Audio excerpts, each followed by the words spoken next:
Rabu 1 April 2020, Jaksa Penuntut Umum KPK menuntut mantan anggota DPR Sukiman selama 8 tahun penjara, dikurangi selama terdakwa berada dalam tahanan, serta pidana denda sebesar 500 juta rupiah atau subsidiar 6 bulan kurungan.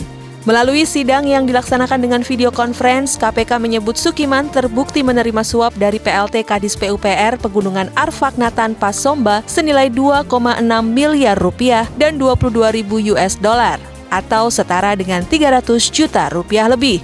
Selain itu, Sukiman juga dituntut membayar uang pengganti senilai suap yang dia terima dalam kurun waktu 1 bulan sejak putusan inkrah. Jika tidak membayar, harta bendanya akan disita untuk dilelang. Kamis 9 April 2020, Gubernur Kepulauan Riau nonaktif Nurdin Basirun divonis 4 tahun penjara serta denda 200 juta rupiah atau subsidiar 3 bulan kurungan penjara. Hal tersebut berdasarkan vonis yang dibacakan oleh Majelis Hakim Pengadilan Tindak Pidana Korupsi atau Tipikor Jakarta melalui video conference. Nurdin dinilai terbukti menerima suap senilai 45 juta rupiah dan 11.000 dolar Singapura serta gratifikasi sebesar 4 miliar rupiah lebih terkait dengan penerbitan izin prinsip pemanfaatan ruang laut, izin lokasi reklamasi, dan izin reklamasi dalam kurun waktu 2016 sampai 2019. Majelis Hakim juga menjatuhkan hukuman tambahan yaitu pencabutan hak untuk dipilih kembali dalam jabatan publik selama 5 tahun sejak selesai menjalani pidana. Selasa 14 April 2020, KPK melantik 4 pejabat eselon 1 dan 2 yang terdiri dari Deputi Bidang Penindakan, Deputi Bidang Informasi dan Data, Direktur Penyelidikan, dan Kepala Biro Hukum. Pelantikan dilakukan oleh Ketua KPK Firly Bahuri di Gedung Juang KPK Jakarta. Pada bidang penindakan, Deputi Bidang Penindakan KPK kini dijabat oleh Karyoto, kemudian Direktur Penyelidikan dijabat oleh Endar Priantoro, sementara Deputi Bidang Informasi dan Data KPK kini dijabat oleh Muhammad Hadiana, dan Kepala Biro Hukum KPK dijabat oleh Ahmad Burhanuddin. Keempatnya terpilih setelah melakukan tes potensi dan asesmen yang dilakukan KPK pada tanggal 5 hingga 12 Maret 2020.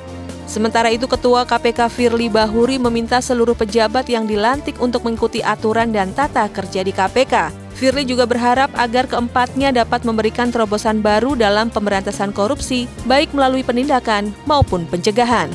Pada 16, 17, dan 20 April 2020, selama 3 hari, KPK melatih 19 profesor sebagai penyuluh anti korupsi secara daring melalui aplikasi Zoom Webinar. 19 profesor tersebut adalah para guru besar dari 9 perguruan tinggi negeri atau PTN di Indonesia, yaitu antara lain Institut Pertanian Bogor atau IPB, Universitas Padjadjaran, Universitas Sudirman, Universitas Gadjah Mada, Universitas Negeri Surabaya, Universitas Hasanuddin, Universitas Jambi, Universitas Siliwangi, Universitas Andalas, dan Universitas Palangkaraya.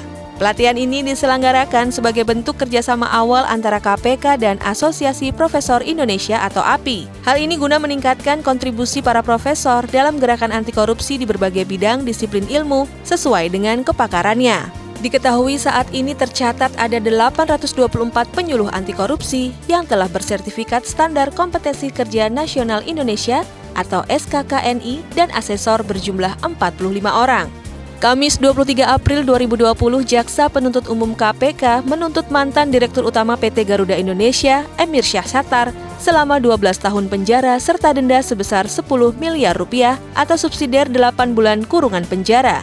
Melalui sidang yang dilaksanakan dengan video conference, Jaksa juga menuntut agar hakim menjatuhkan pidana tambahan berupa kewajiban membayar uang pengganti senilai 2 juta lebih dolar Singapura.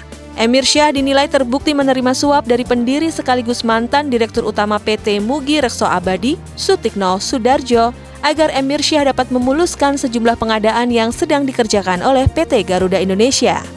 Di hari yang sama melalui video conference, Jaksa Penuntut Umum KPK juga menuntut pemilik PT Mugi Rekso Abadi atau MRA, Sutikno Sudarjo, dengan hukuman 10 tahun penjara serta denda 10 miliar rupiah, subsidiar 8 bulan kurungan penjara.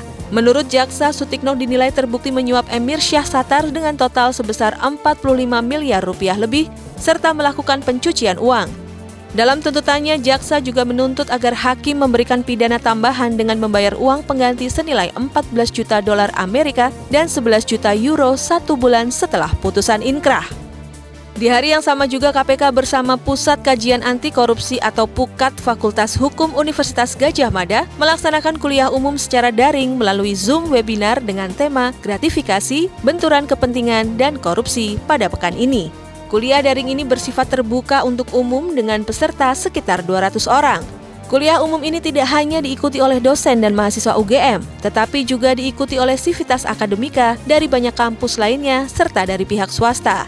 Materi yang diajarkan dalam kuliah daring kali ini didukung oleh tim narasumber dari 3 direktorat di Keputihan Bidang Pencegahan KPK serta PUKAT UGM. Adapun 3 direktorat dari KPK yaitu Direktorat Gratifikasi, Direktorat Penelitian dan Pengembangan atau Litbang, serta Pusat Edukasi Anti Korupsi atau ACLC. Senin 27 April 2020, KPK menetapkan 2 orang tersangka baru dalam pengembangan perkara dugaan suap terkait dengan proyek di Dinas PUPR Kabupaten Muara Enim tahun 2019.